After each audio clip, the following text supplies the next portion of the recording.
This is my hammock DIY and my rainfly DIY. These are both DIY. I made them. Made the stuff sacks and everything. I just made it with what material I had left over, so don't give me slack about the colors. I know green and blue don't go together. Maybe I should put the gray with the blue and the green with the green. I don't know. Leave me alone.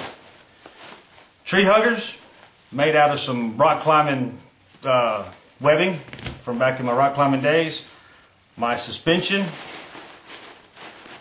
is a gathered in tight hammock, whipped at the back side. My suspension is AM steel whoopee sling. The bug netting is wedding tool left over from our wedding.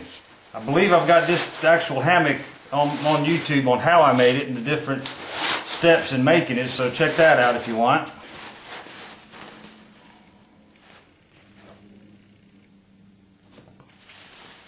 And this hammock weighs 2 pounds. I wrote it down here. 2 pounds, 2 3/8 ounces. 34, what is that? 34, 36 ounces. The rainfly weighs 1 pound, 5 7/8 ounces. Like I said, it's also DIY. It is made out of ripstop. I've got a guy line. And I've got, the way I do my guy out wires is I have a prusik knot that's weaved into the, oh, what's this stuff called? I forget the name of the material.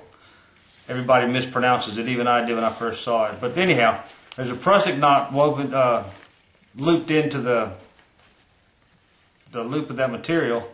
So when I guy it out, I hook that up to the stake, and then I can adjust it this way to give me the tension that I want on the actual fly. If I didn't say so already, this weighs 1 pound, 5 7/8 ounces. This will be probably close to the top of the pack, fairly light.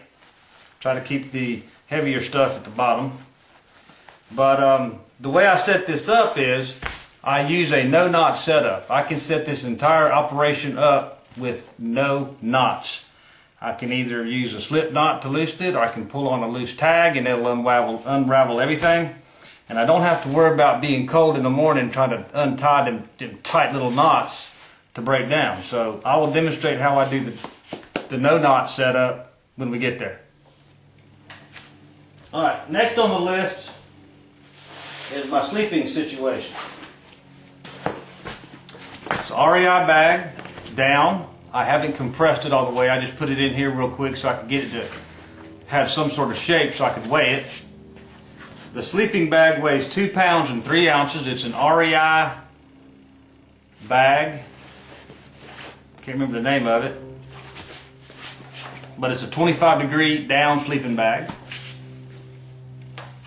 I have an air mattress.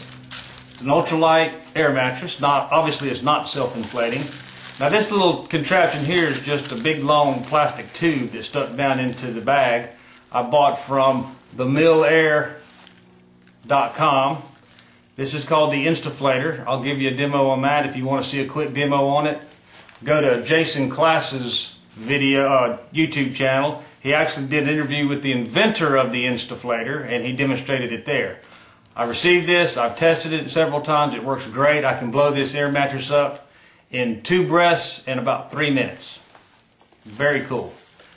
The air mattress weighs 15 3/8 ounces, just like you see it here. That includes the Instaflator and the air mattress itself. Now, this little blue foam pad I have that I'm using kind of as a tablecloth right now will go along with this. This is just a sun shield that I used in my windshield of my truck. Actually, my wife's old car.